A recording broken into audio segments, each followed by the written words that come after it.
Let's welcome in now South Carolina Congresswoman Nancy Mace to talk more about this. Congresswoman, thanks so much for being with us.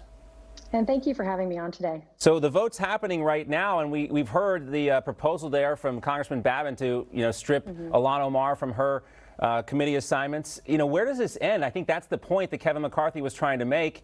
It seems like we can talk about committee assignments, or you guys could focus on the work of the people and really maybe deal with this COVID relief bill. Right. And look at how much energy and time and days we have wasted on this BS, quite frankly. We spent 6 hours in Republican conference yesterday on a vote that made absolutely no difference. And I think brought many of us together in that moment, sharing our frustration. We disavow and condemn in the strongest terms possible the statements that were made by our fellow member before she was elected to Congress. And I think many of us really feel like today's vote going on right now is that this is unprecedented. It's never been done before.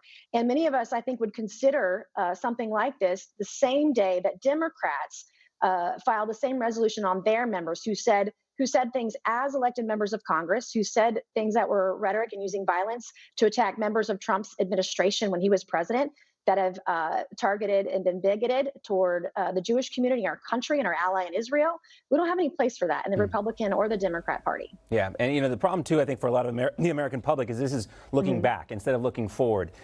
Let's talk about the COVID relief bill. And President Biden, says he's going to stick to his guns on this $1,400 check, but he might lower the requirements, the income requirements here. But Nancy Pelosi and the House Democrats yesterday, they passed kind of a procedural vote to make this easier for Democrats to go on their own. Do you feel like they are intentionally trying to squeeze you guys out here? Well, unity is just a tagline for them at this juncture. In order to have unity and bipartisanship, it can't just be Republicans going to Democrats to try to work out a deal. It needs to be the president of the United States, Joe Biden, and Democrats coming to Republicans and having a two-way conversation. And they are trying to make it easier for them to shove policy down the throats of Congress and the American people that we don't agree with. We don't have $2 trillion to give away right now. And the relief we've done so far, we've seen checks go to dead people. We've seen checks go to illegal people who are here illegally in the United States. We've seen checks go to people making $75,000 a year and had no impact from COVID-19. We have to be very targeted in how we deal with the next stimulus round. Yeah, in talking about unity, you would think that Democrats would not include poison pill proposals like a $15 an hour minimum wage or other things like that in their package. They obviously want to take all the credit here for this. No, they absolutely do. And increasing the minimum wage to $15 an hour is going to hurt small businesses at a time when they can't afford to be hurt any more than they are because of COVID-19 and the pandemic. And the minimum wage has nothing to do with COVID-19. That is my frustration. One of the reasons I hate politics is the wheeling and dealing that goes on in Congress on bills that have absolutely nothing to do with the other. And I wish we could have an up and down vote on portions of the stimulus package to really, truly work in a bipartisan manner. Well, if you hate politics, you've got to be a glutton for punishment because you are in the right place. That's why I'm doing this, though. Well, we appreciate this. We were talking to your colleague yesterday, Beth Van Dyne, about the importance of having fresh faces and new ideas in Congress, and you represent part of that. But I also want to talk to you as well, about the increasing bombast we hear going around, and there has been a lot of conversation about AOC and her comments about the Capitol Hill riots. She continues to get roasted on social media and claims that she exaggerated the trauma that she experienced on that day. Critics say AOC wasn't technically in danger, and we're going to talk about this more with an expert on this topic about what the real danger is. But she says she was in her office. You say your office is just 2 doors down. And, I've been asking several members of Congress what their level of fear was on that day and what your level of fear is right now, because we still see the Capitol fence up. We still see the razor wire around the Capitol dome. So do you feel threatened? Did you feel threatened on that day, Congresswoman? Oh, yes. I mean, there are different varying levels of fear, and no one is discounting the fear that she felt. I felt fear. All of us felt fear and trauma from that day. It was a harrowing experience. No one's discounting that, but I deal in facts.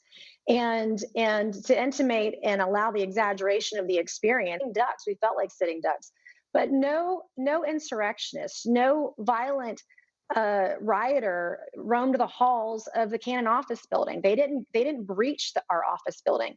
And so from that perspective, I deal in facts, and she obviously has no ability to do so. Playing the victim in this regard and politicizing the experience, which was awful for everybody that was here. I cannot exclaim how grave the situation was, because the only thing standing between us and the violent rioters were the Capitol Hill police. But they did a great job for those of us in the Cannon office building for keeping us safe. You know, it's interesting, too, because we can put up a map and people can see for themselves the exact location here of where you were and where she was. But I thought you kind of hit the nail on the head with your tweet when you were talking about the fact that the media picked up on certain parts of her live stream and they ran with those, kind of really obfuscating the facts of the case, you know, and what she was really trying to say here. And it does seem like too many times the media is willing to do that, almost promoting those kinds of narratives. Right, and it wasn't, and the record wasn't corrected, and that's my issue with this. You know, this was a terrible day for our country and our nation's history. I've been one of the strongest voices condemning the violence and some of those that I believe with the rhetoric contributed to it. My life was threatened. Someone threatened to shoot me on Facebook in the days leading up to this. I mean, this is not okay. But we have to deal with reality and facts and not politicize this event. And she politicizes literally everything and the victimhood. I'm a survivor, and I want to talk in those terms and give hope for the American people. And I'm up here, I feel like I'm in a green zone in some war-torn country when I see the razor wire surrounding the Capitol. This is America. This is the United States of America, where we're free. And we have Democrats who don't want to fund the wall to protect our southern border, and yet want to spend taxpayer dollars putting a razor wire fence around the Capitol to prevent anybody from coming to visit their nation's capital. Well, anyone who can make it through Hell Week at the Citadel is braver than I am, and that's something you have done before. You know, and also, you know, I pay close attention to your career specifically, but every single 2 years, you really do have to govern for all of America because the people of Charleston, you know, you represent such a diverse population here. So what do you really want to get accomplished in your 2 years, your first 2 years in Congress? Well, I'm in a swing district. I think that's really important. And we have an opportunity now to work across the aisle. And I plan to do that. I'm on transportation and infrastructure and oversight, two major priorities coming through the administration with an infrastructure package, hopefully sooner rather than later. But also an oversight of tackling the waste, fraud, and abuse that happens with taxpayer dollars is going to be so important because our nation's future is going to depend on it. We're going broke right now, and we've got to hold the administration accountable in every way possible. Well, we wish you luck. It's not an easy thing to do, especially in today's climate with politics and everything. But Nancy Mace from South Carolina, Congresswoman, we appreciate your time. Thanks so much. Yes, sir. Thanks so much. You just watched Newsmax TV, America's fastest growing cable news channel, now in more than 70 million homes. You can get Newsmax TV on your cable system or check your cable guide.